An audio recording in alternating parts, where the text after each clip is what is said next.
All right, everyone. We'll be discussing how to design AI agents. I know recently we'd hear a lot about AI agents, agentic AI, autonomous systems completely. And we might just want to know, can we integrate this into product management and how can we integrate this into product management?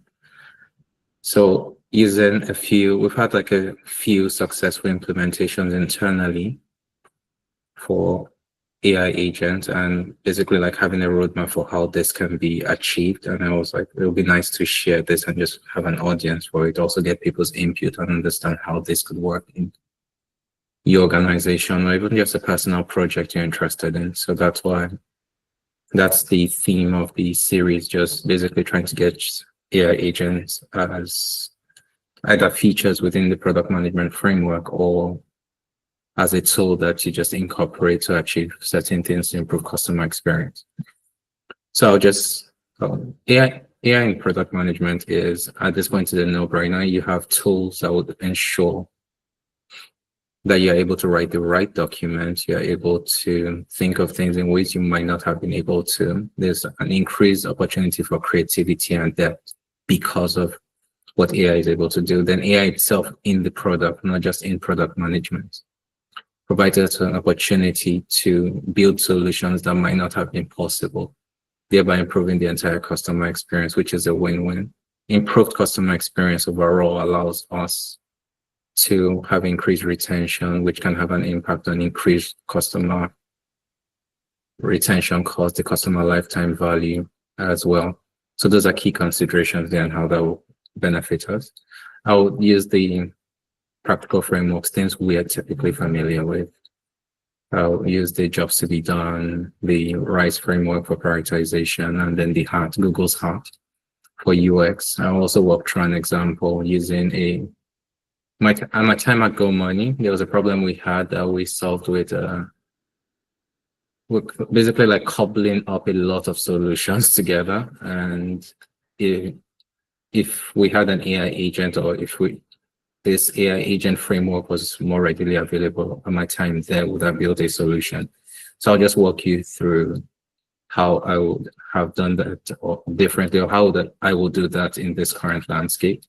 And we'll just identify the key outcomes, identify opportunities, and define AI capabilities so that we ensure alignment. All right, is everyone good? Can you all hear me? All right, thank you. Okay, so basically, AI agents are about context perception, action execution, decision making, and continuous learning. Like I know there's a definition, but for AI agents, I think definition is very fluid. It keeps changing on what it is. And I think as capability and capacity improves, what will be considered a level 1 AI agent today might just be considered basic, and then we'll go to the agentic workflow. But through the agentic workflow and agentic consideration, the important thing here is context perception. That's the first step. The AI agent needs to understand what context is it acting, what action does it need to take. Is to take this action, do I need to make any decisions? And do I learn from what I am doing in this framework? This will improve performance. So these are key things that will work together here.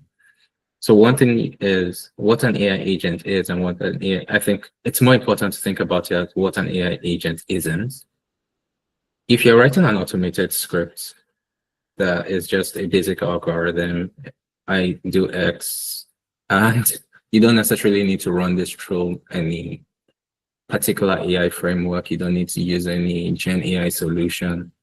It's not really an AI agent. It doesn't stop it from being a good solution and benefiting our users at the end of it. But ultimately, it's not an AI agent. An AI agent is not just the raw AI model, not the LLM itself.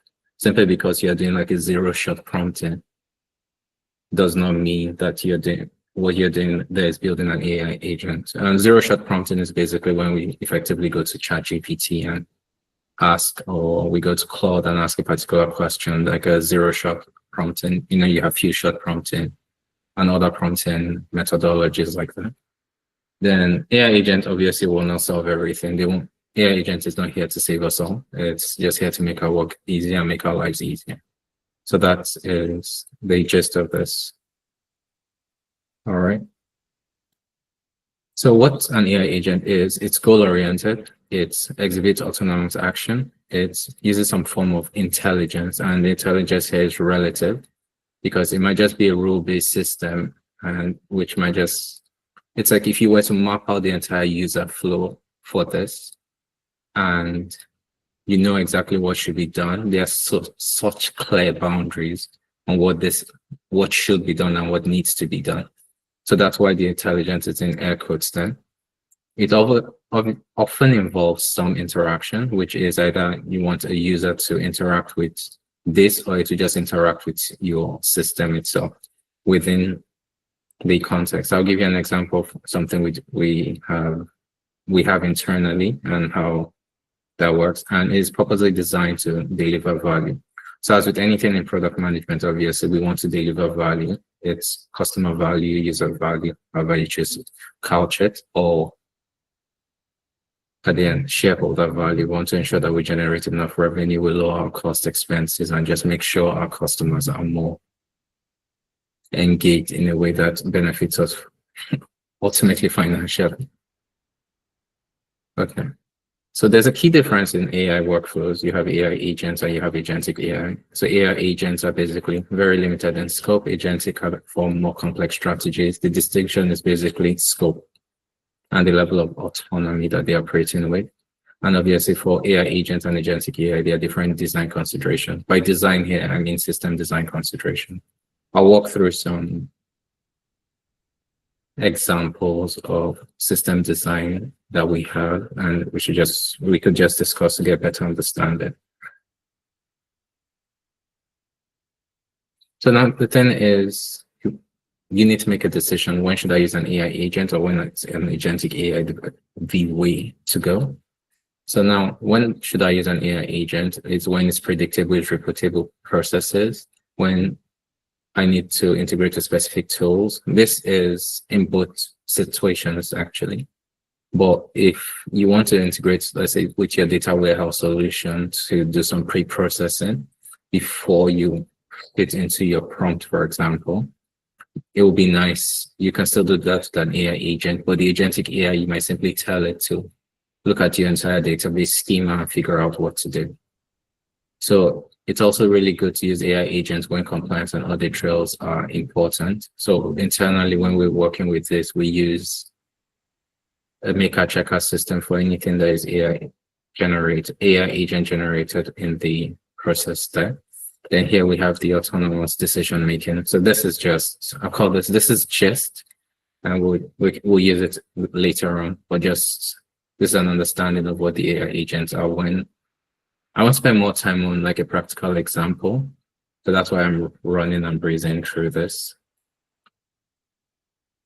So now you have the AI agent spectrum. You have narrow task agents, multitask agents, and autonomous agents. So this is the same as the prior where we're talking agentic AI. But here under agentic AI, this is where you have this. But for our AI agents, we could have narrow task agents or multi-agents.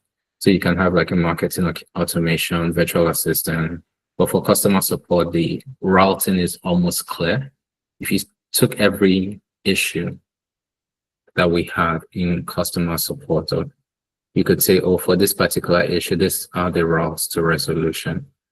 And if you could create an AI agent for each of the routes, then we could use a hierarchical system framework to bring everything together. So I'll explain what the system design principles are. You can also do that for recommendation engines based on what you want to achieve. Now, obviously with the recommendation engine here, it's obviously different from the pure data science recommendation engine. You can also do data processing through an AI agent where what you want to get is an output. After processing data, you either give it a file in this case, or in certain situations, you tell it specifically, I would like you to go through the database and get transactions for this particular period and tell me how we're doing in terms of the number of transactions here, and let me know if we are experiencing maybe a lot of failures so that I can send out customer messaging to reduce the number of tasks that go to the customer support. So you can bring all these things together in what's called a multi-agent workflow. So this is just an extension of the last slide where you have basic AI agent, advanced AI agent, and agentic AI. So we obviously start with the basic AI agent. The more you do, as you improve the capabilities of the AI agent, you move to advanced AI agents, which is multiple integrated functions. You have feedback incorporation. In this basic AI agent, you might not have a feedback loop where the agent is necessarily learning. And you could have high human oversight depending on the level of the task, the complexity. Sometimes you just have a maker checker flow, and that could actually help out. And a agentic AI, again, goes into sophisticated systems, goal-oriented. It's basically it's like the best way to describe it would be, I'm giving you this level of autonomy. This is what I would like you to achieve. Design the best way to achieve this. It'll be in the same vein as the AlphaGo, when the deep learning organization by Demis Hassabis, that's the name, where the goal there and using the deep learning context, which is obviously exaggerated here, but think of it as the goal is I want you to learn to do this, decide what tools to select by understanding our system, continuously improve. I don't want to intervene. I don't want to know. I just want you to have the right goals. So now this is the actual framework version of. So now identifying high value agent use cases, you want to ensure that we have user value, which you're solving a real problem. You're driving business value. And how possible is it to achieve this in the context of your organization? Sometimes you have this thing, anything is possible. Well, is it possible within the context of my organization? Do I have the right people? Do I have the right tools? Do I have the right models? Do I have the right LLMs, Gen AI tools within my organization to make this a possibility? Or should I just limit this solution to people, process, and I'll call it traditional engineering solution here? So that's it. So you want to deliver user value, business value, while ensuring that this is technologically feasible within the context of my organization. And context of the organization does not necessarily mean you hold yourself back because of that. If you can add value by picking up the necessary skills to achieve this, then go ahead and do that and thereby change the narrative around the feasibility for that particular problem. Now, identifying high value agent use cases. Now, this is the second slide. So there's the RISE framework, which we're all familiar with, but we'll start with jobs to be done, the HART framework, and the RISE A. Now, there's a recent extension of the RISE A framework, where A is the AI implementation complexity, and that's also used to reduce the overall score, which ties back into the feasibility. Is it technically possible now for us to do this? So that also helps you, when it comes to the RISE framework, you pick the projects with the highest score. So the A also goes at the bottom, thereby reducing the overall score depending on the complexity of the AI solution. If you're not going to use A, then you just stick with RISE, usually when you're going with the traditional product management framework. So jobs to be done is focus on the core user needs here, happiness. Then after that, we go to the HART framework in the case where there's a user interaction. As much as I'm mentioning this, like it's captured in my bio, I mostly work with the internal teams, and HART is a consideration, but it doesn't drive it as much as the jobs to be done and deciding on what we need to build next, because the engagement is not really a factor. The people who I'm building for must use the solution. So I'm not like customer facing where you're trying to create as much love with the product. I build good products, but at the end of the day, to do your job within my organization, you still have to use the solution. So that's the concept here. But this is just HART. Then, so one of the things I put in the learning outcomes is just understanding how your agent capability should be modeled. So this is, you have your minimal viable agent as an extension of the MVP concept.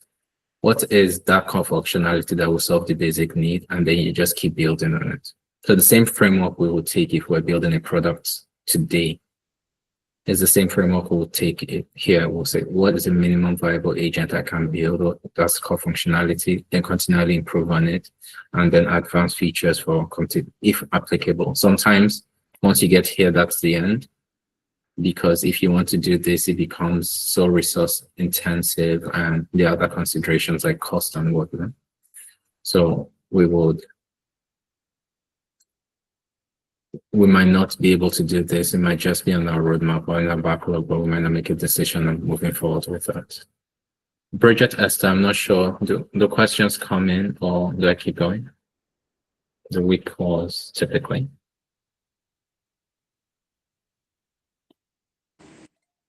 So questions will actually come in, Wole, but you can decide to like just take them at the end of like your presentation. So people could ask questions via chat or after, like raise their hand after your presentation. Yeah, or you use the can keep Q&A. going. Then Yeah. once you're done, questions will come in.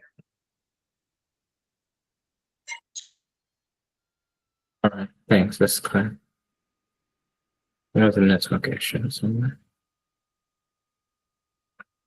Okay, so this is just a sample programmatic prompt in Python. I just wanted to show this to explain something, so you don't need to be worried about there's nothing fun. There's nothing complicated. There's just sometimes code can be scary, but you don't need to worry.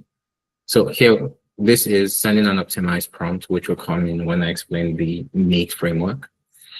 So we use a data warehousing solution called ClickHouse internally, and we usually have large data. This is a randomly generated query.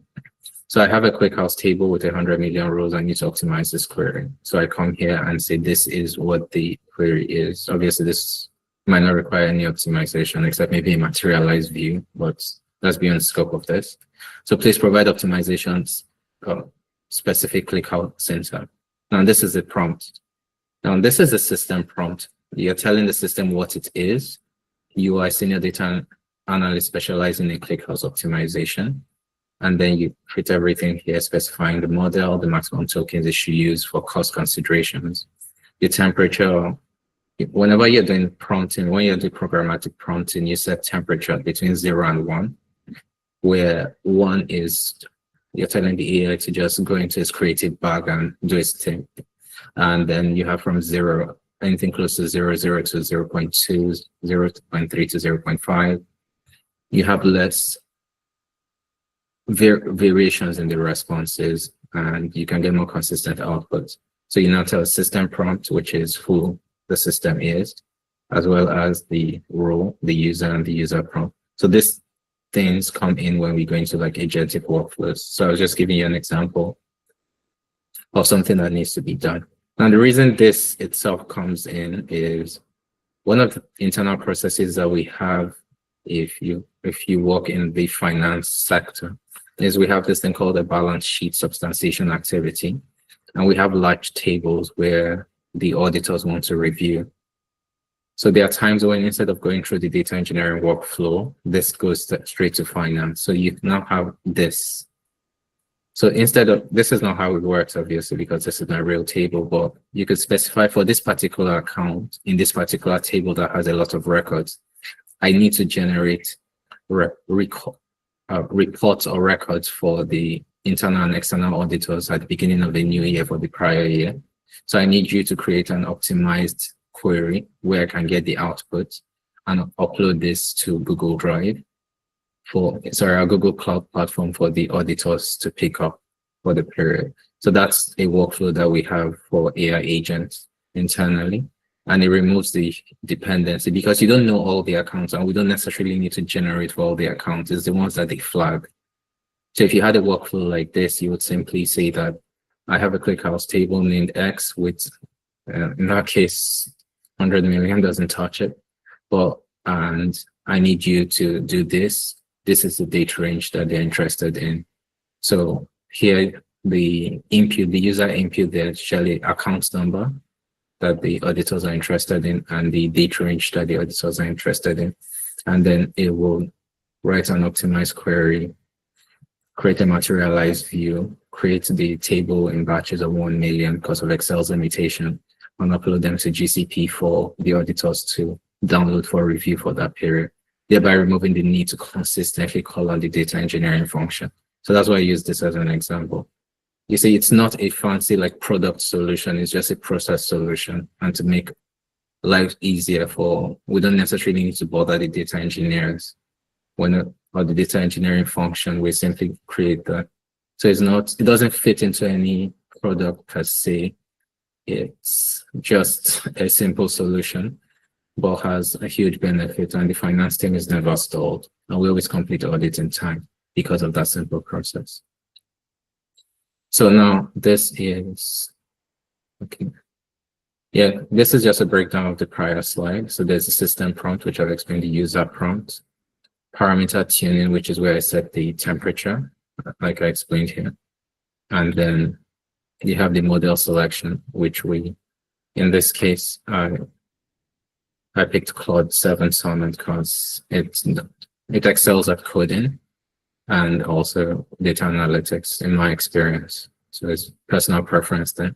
And then this is just matches models, task requirements, balance costs against performance needs. And I typically would not use 3.7 for this if it was repeatable. We internally don't use Claude, but just wanted to use that as an example for this. Okay, then we have the user interaction design here. You can have an informational, you can have task-oriented, you can have social, or you can have proactive. The example we'll work on will be proactive and reactive, then task-oriented, and we have informational. In this case, answers questions accurately. Now, in terms of it being informational, an extension of this informational is the example of the AI agent I just described for audit functions. So internally, we could have that done with our audits. And basically, I will call that an informational agent because all it's generating are the records, and they need all the records for audits. So it's not doing any aggregation or anything, just simply running through that process. Social is dialogue. I don't have actual experience here, but it's one of the user interaction designs that exists. So here, it's the informational concept here is they just provide 3 fields as opposed to in a social conversation where there is the back and forth. Proactive is what we're going to do when we discuss the problem for practical example. Then we have the task oriented as well. Complete specific actions efficiently. We could also classify the task oriented as in the context of what I just described. All right, so this is one of the frameworks for AI agent selection. AI agent model selection. So it's called the MATE framework. You pick the optimal AI model while you balance capabilities against cost considerations. Action specificity, which is here you define the precise boundaries of the agent's capabilities. I need you to work within this boundary, and this is exactly what you should be able to do. Token efficiency. Now, if you remember, the reason I showed that prompt, this programmatic prompt, was because of I wanted everyone to understand what the MATE framework was. So here you put token efficiency, which is the number of tokens that should be used.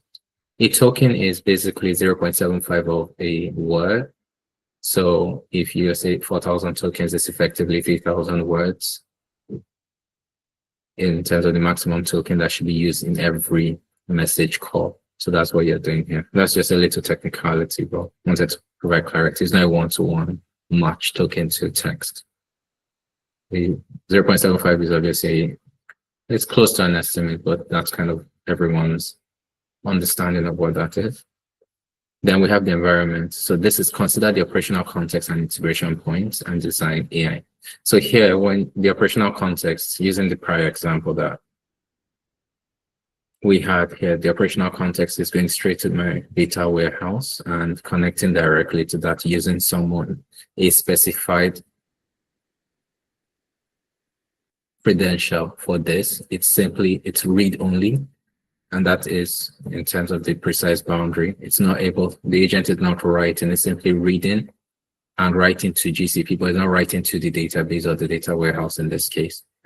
and it designs agents that work similarly within the existing system. So we are able to do this within that construct. So it's a very simple solution now, but it saves us a lot of time and really, really speeds up our process. So this is another framework that can be used for when you're thinking of it, the model I'm picking, what's the cost per token, input token, what's cost per output token. So you do the estimation to understand, and you do your optimizations. You try to be as specific as possible when you state the action that you should do. You measure the token efficiency. How many tokens do I need to get the best result?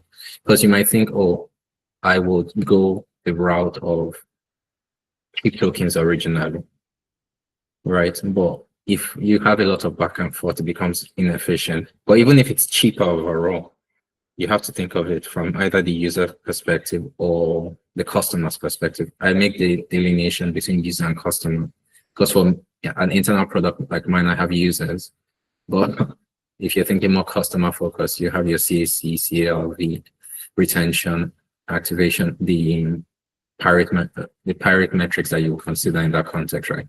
But so sometimes that user interaction, you think about it, how do I get the most efficient message out so that I don't use up a lot of tokens whilst ensuring that the user interaction here is seamless and gets the customer out the door if we're trying to resolve an issue for them as quickly as possible. So that's this. Then we have the environment. Okay, I'll breeze through this quickly. So these are the AI agent system architectures. You have sequential, hierarchical, parallel, asynchronous, and hybrid. Sequential just means the agent process starts in the defined order, and the output of one could feed out the input on another, and you can just chain them together. It's sometimes nice to do that if you want, it's nice, especially if you want to use multiple models, and they have different strengths, and they also have different cost considerations. Let's say you've done your meta evaluation and you're like, instead of using one agent, because I will send so many tokens and it will cost me so much, why don't you do this part of the work? You do this part of the work because it's cheaper, and you also excel at it at a reasonable capacity, and you do this. So then I'll do agent A to agent B to agent C, and then do this. Hierarchical agent system. Now it's not agentic, but this I think has the potential to be really transformative. And the reason I say this is the manager agent delegates to specialized sub-agents. It's similar to what I said about having people as specialists, but a little more interesting. And let me explain. So in the hierarchical agent structure, you can have what you call a manager and delegate agents. Those are the sub-agents, right? And then in the manager will tell, let's say, the customer success agent, which all can be a customer success controller, and say, okay, in that customer success, I want you to deal with card transactions. I want you to deal with airtime transactions. I want you to deal with electricity transactions. I want you to deal with transfers. Then create different agents under each of these for different use cases. However, instead of human intervention, when any of the issues is resolved, it actually sends this back to the management agent, which is usually very intelligent and has a lot of knowledge, context, and has a large enough context window to be able to know when it's successful. When there's been a successful implementation in each of these lines, and thereby resolving the issue. So this usually has what we call like a feedback flow. Then we have the parallel agent system. We have multiple agents work simultaneously on different aspects of a problem. This is usually for efficiency. So you have a large data set and it's the same analysis I'm doing on 2 billion records. I can do a chunking implementation in data analysis, and I can do a chunking in data analysis and then say, oh, each of you should deal with this, thereby reducing the costs overall. But you've been able to do this individually, will speed everything up. Then you put everything into an aggregator agent and then give me the results. All right. Then we have the asynchronous agent system, which is where agents operate independently without waiting on others. This is usually through message queues. This is similar to the microservice architecture where you communicate through messages, RabbitMQ and the rest, but it's not something I have actual experience in, but it is one of the systems that we have here. So the agents operate independently, and this will say, oh, I'm doing this part of the work now. I don't need to wait for you to do this part. And once I do this, I have everything sent to the aggregator. Whenever the others finish, they all come in at the same time. It's obviously not ideal for customer-related issues. If you're going to be reactive, if it's a proactive thing, it will work. But for reactive designs, it will not work because you're expecting user input, and this might not be able to do that. Then you have the hybrid agent system, which means I can pick different systems and create a full agentic workflow, which will involve me having sequential agent for some workflows, hierarchical agent in some other parts. So by combining all of this, you can build a full AI agent system for your organization and have an army of agents basically solving your problems or user-related problems and having them all coordinate. It's a hybrid agent system is, let's say you work in an organization where you, as a PM, you have your system and you work on sequential agents. Then you and your own team, let's say you are supporting the customer support function or customer success, and you're building hierarchical agents. Then there's someone that comes in who maybe, or your CIO comes in and is like, we need to synchronize everything. So to him, it's a hybrid agent system, and you have like parallel agents that are used by the data engineering and finance team, hierarchical agents used by customer success and support, and sequential used by almost any other team, any product team. So you bring everything into you. It's a hybrid agent system, and then it gives you a better understanding and a holistic view on this. So this is just a testing framework for your AI agents, your functional conversational flow testing. If it's strictly functional, like I described in one of the examples we have on the office, it's functional. If you have the conversational flow, you do the testing as well. You also do a bias audit. It's really important to do a bias audit. The reason is you want to ensure that if you are dealing with more complicated things, let's say you're trying to create an AI agent for credit. In certain markets, there are certain biases that are imputed into data, and you need to just be aware that these things you are accounting for them in whatever systems you are building, because in most cases, we are not training the models ourselves. We're simply using the best models that are available. So in cases where there are biases built into those models, you need to basically try to account for them, or at least understand it. Then obviously usability and performance and the continuous feedback loop, which as anything in product management, we always try to get feedback from the customers to improve what we're building. So this is for user-facing interactions, right? If you want to create an AI agent that is going to be talking to users, you need to have considerations for this. If you're talking to external customers, customers in general, you will have this. So if you are familiar with the concept of few-shot prompting, you will know that if you provide a sample response, the LLM can use that particular tone of voice to provide you with a response. It's like when you tell it to speak like someone. If you've tried Gemini Live, for example, and say, I need you to pick maybe the tone or pace of Christopher Walken. You know, Christopher Walken has a unique way of speaking.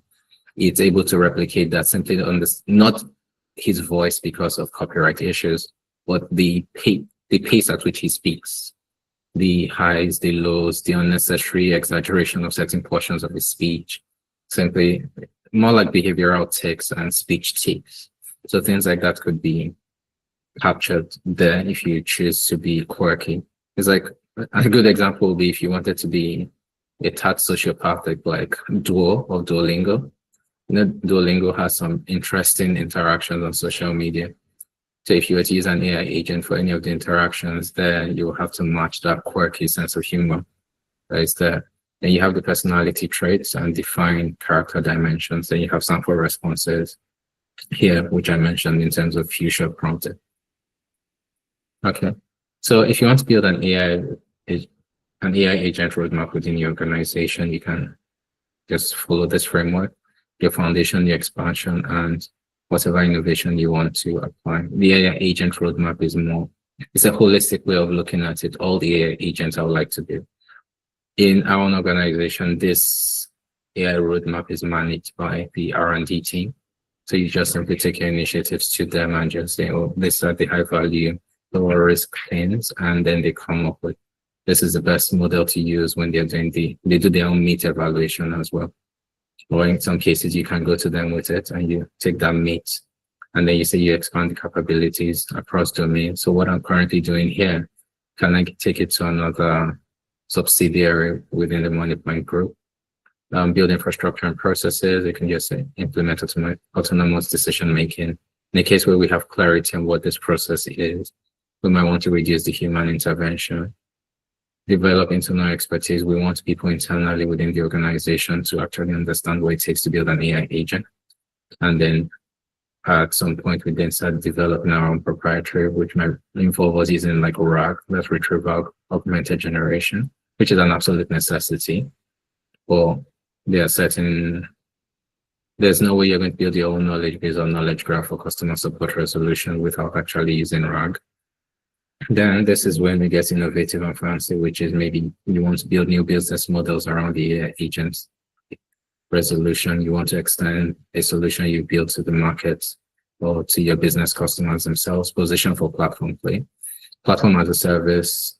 Yeah, there's this quote, hope I didn't butcher it. It's from this, it's from the Sequoia team, which basically says that for every SaaS business, there will be a corresponding AI agent company that will be created for this. Yeah, I think that is most of it. But I think it's for every SaaS company, there'll be a corresponding AI agent company that will be created out of that. So we explore emerging AI agent paradigms and position for platform play. Okay, this is just the conclusion, but before we conclude, if you have any questions, I will not mind answering them now, but if not, we could pause and we'll end this. Hi, Shoma. Okay, good evening. Can anyone hear me? Yes, I can. Okay, thank you so much for the class. So my question is, if maybe I own a startup and I'm looking at building an AI agent, but I do not really have very strong technical background in the sense that I'm not a developer. Okay. So there are platforms like Make Can you hear and me? N8 are really, can you hear me, Yes, Shema? I can hear you now. Can you hear me? Yeah, I heard your question and I can hear you. Okay, so how do I go about it? Like, I'm not a developer. I don't have much, technical understanding or technical knowledge, and I want to build a product that is AI centered. How do I go about it? Thank you.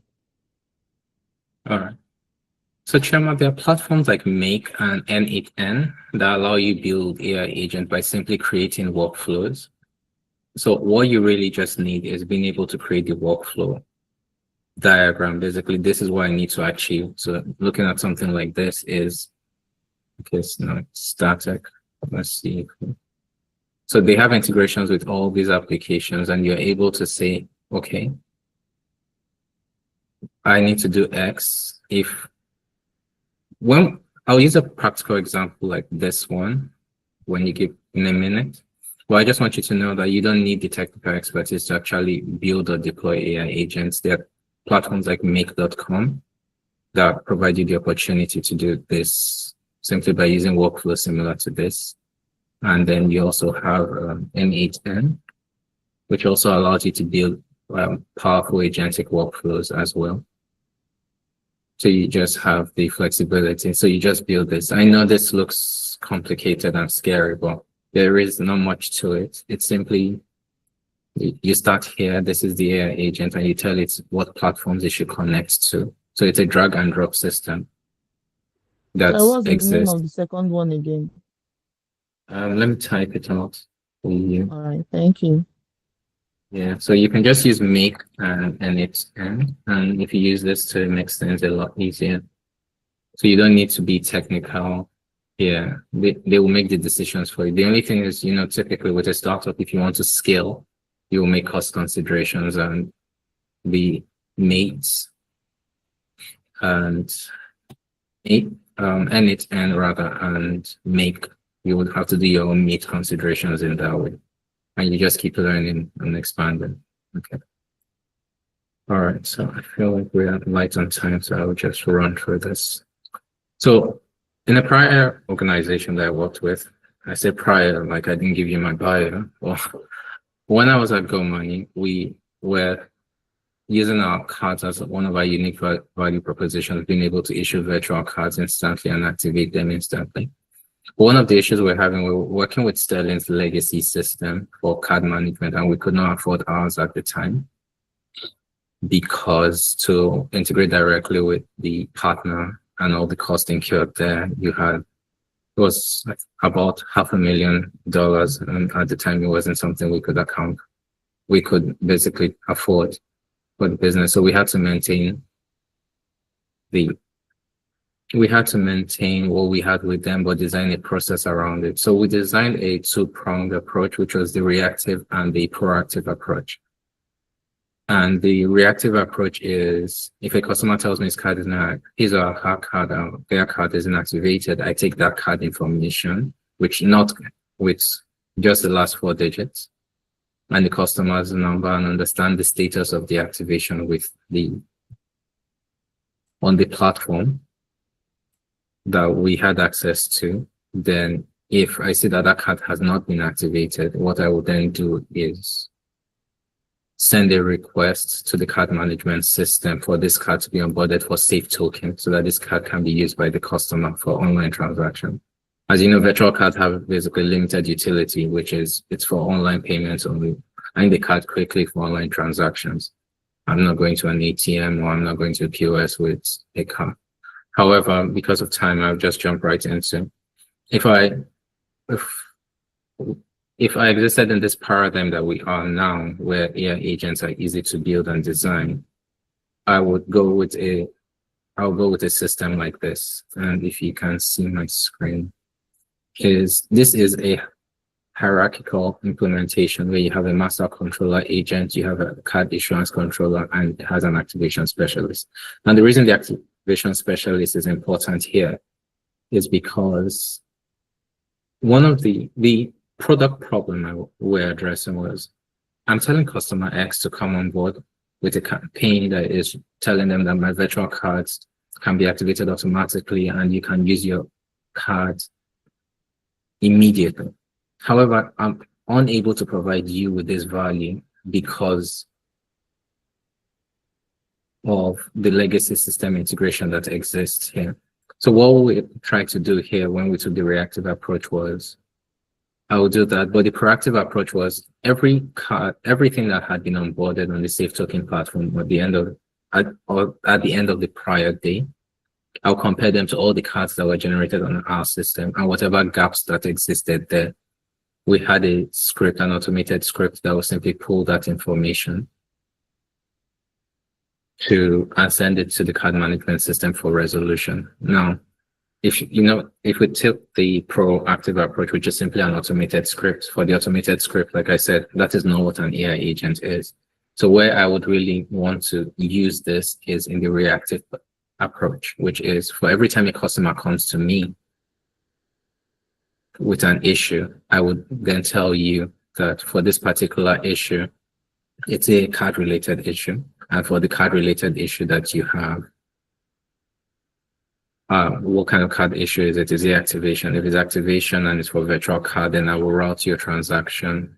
I'll route your issue for resolution in the card management workflow. And that's how this will work. So with this, you have a card controller, you have the card issuance controller, then you have the activation specialist, and you have diagnostic agent. But this is this is a sequence diagram for how this system would work if one was supposed to build it.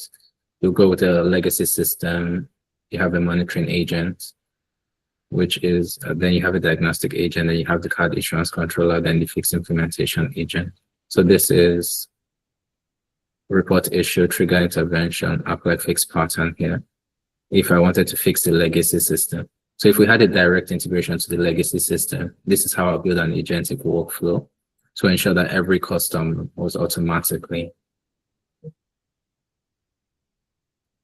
did on the Safe Token platform without any challenges. So that's what this is about. So this is like a documentation, which I could also share on how the resolution would have happened if this problem existed in our current reality. And the reality that we had then, all we could do was an automated script to improve things. But with this now, I could get the proactive approach, which is a script, an extension of a script, and a reactive approach. Every time a customer raises the issue, I don't need a customer support agent to take any action. This simply could be routed for resolution automatically by speaking to the legacy system and apply the fix here. So that's the implementation. This is most of my presentation, and I will be open for questions. All right, Wole, thank you so much. Yes, please, if you do have any question, kindly show it to raise of hand or just drop it in the chat box. So there's one question here from Sally that says, how do we study more? A lot of the terms you were using were new, so she's basically asking where she can, get more information on the class. Okay. I could send a list of resources to the PIP team just to help out, but there are a couple of channels on YouTube. There are a few courses that could also help and just expose you to more terms. And I think I have a few notes just to help with terminology that I would just share with the PIP team. And are there any nice. Go on, are there any terms, Sally, are there any terms in particular that threw you off that maybe we could just also provide those specifically? Sally, if you could answer that. So while we're waiting for Sally to maybe speak, we can take Samuel's question. Hi, Samuel. All right. Hi, Wole. Thank you so much for the presentation. Quite informative. I've learned a lot. I did want to ask. So for a PM, I have worked on integrating some AI functionality into a product I manage. Right. We were able to use RAG. We use the GPT model for that. But the next step, because it wasn't really an agentic implementation, would be moving down the agentic route. And I wanted to ask, as a PM, how technical do I need to go on that? Right? How technical do I need to go on that, basically? I think it really depends on. So, Samuel, really nice question, and it's really nice that you're working on a RAG implementation using a GPT model. I think it really depends on where you want to be. So there's the data product management route, there's an AI product management route, and you could just be a standard product manager and not go too technical in any of these things, but be able to understand each of the models that need to be used and how they should work, and augmenting your experiences with the same models. Basically, you learn from Claude, you learn from Gemini, you learn from ChatGPT on what is the best way to achieve certain things that they're doing within the organization and how best to build this particular solution. So it's basically, think of it as branches. So Samuel is making the next step in his career, and that is the decision box step. Is he going to become a full principal product manager? Is he going to be a principal AI product manager? Is he going to be a principal data product manager? So whatever routes you now choose now decides or determines the level of technicality or complexity that you want to adopt to. But you can build agentic systems without being technical. You can do that. But if you then choose to be technical just for value, on personal growth or whatever you want for yourself, then you can then choose the level of depth. You might have a better understanding of how the RAG implementation works. Or you go the full AI product manager route, and then you have a better understanding of model selection and model implementation, and even running some models locally, or even just within a server, specifically to achieve a certain thing, summarization. So just things like that. I don't have the right answer, but I think you decide what the best route is, but you can succeed without as well, without being technical. All right. Thank you so much. Okay, thank you for that. Sally, do you want to make a comment? If you do have any question, please feel free to show it a raise of hand. Sorry, just for some basic terms, or maybe when he shares the resources, I would be able to maybe catch up. All right, makes sense. Thank you. Okay, yeah. So well, I think yes, you can go on and just wrap up. Then I think that would be all the questions. Okay. Yeah.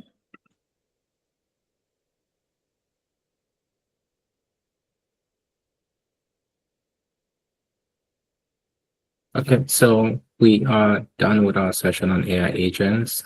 AI agents represent a huge opportunity. There are challenges you can resolve within your product. You can improve the experience for customers. You can take irritating things off your plate, which is the most fun.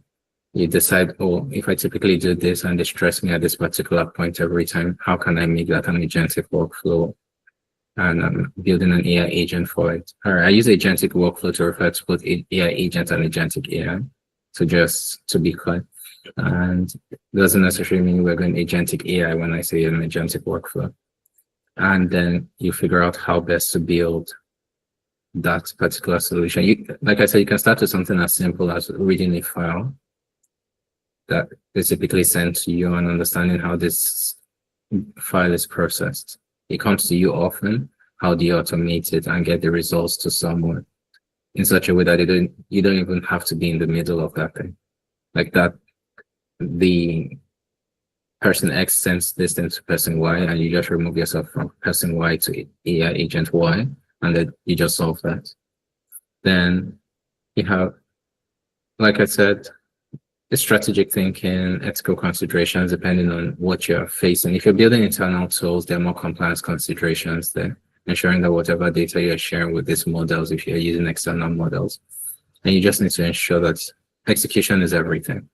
Execute excellently and you'll build best solutions. Your technical understanding, not necessarily technical, or you don't need to go deep into this, you just need to understand the technicalities around this. So put you in a good position to succeed. So these are the key things, I think, and yeah, that's it. So identify opportunities within your organization that are high value use cases. Use the framework we decided on, as well as going to build your minimum viable agent. Just start small. You don't need to build something too robust.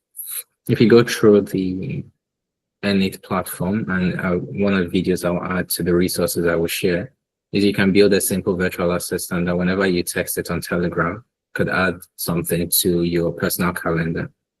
That would just give you the confidence to try things out, and without being technical, you don't need any inspiration.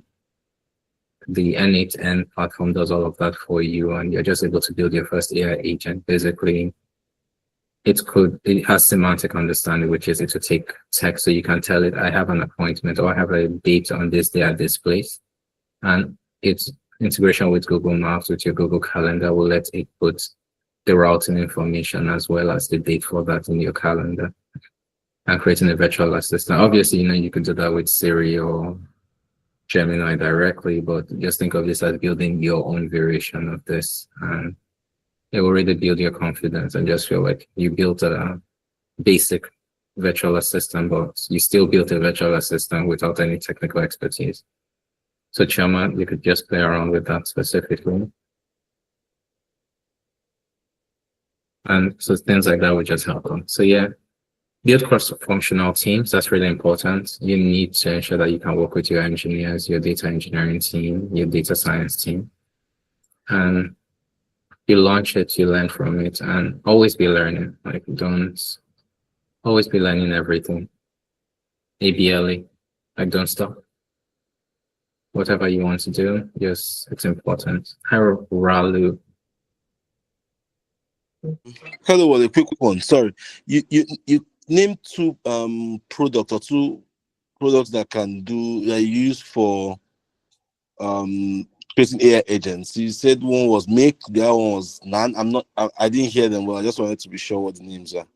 N8, the number, the digit 8, N. 8 the- 8N. Yes, I put the 2 in the chat box. Oh, but, okay. You might have missed them, so I'll drop them again. Okay, thank you. Yeah.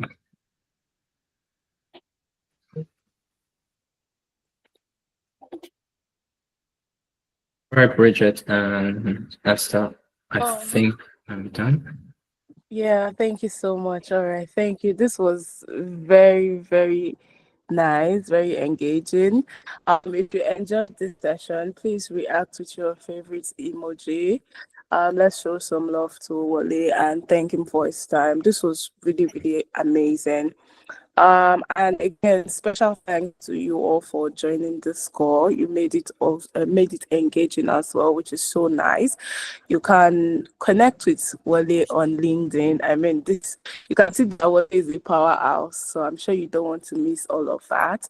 So feel free to connect with him on LinkedIn. Yeah, so thank you everyone for joining. And if this is your first time, this is the PEEP webinar. So webinar sessions like this happen twice a month on the second and fourth Thursday of every month by at 7 p.m. We also have interview prep session, which is held every 2 Tuesdays in a month. And then we have bi-weekly check-in calls that happen every second Saturday. And finally, we have a Slack community, and you can find us on Slack and other social media platforms. I've dropped the link to the Slack community in the chat. So if you don't belong to our Slack community, you can click on that link and join right away. And also, I know that this is like a whole lot to take in. So the recording of this session would also be available in the coming days, and you'll be able to find that on our YouTube channel. All right. Thank you once again, everyone, and thank you for joining today's webinar session. To enjoy the rest of your day. Bye. Everyone for joining. Bye, everyone. Bye, Wole. Thank you.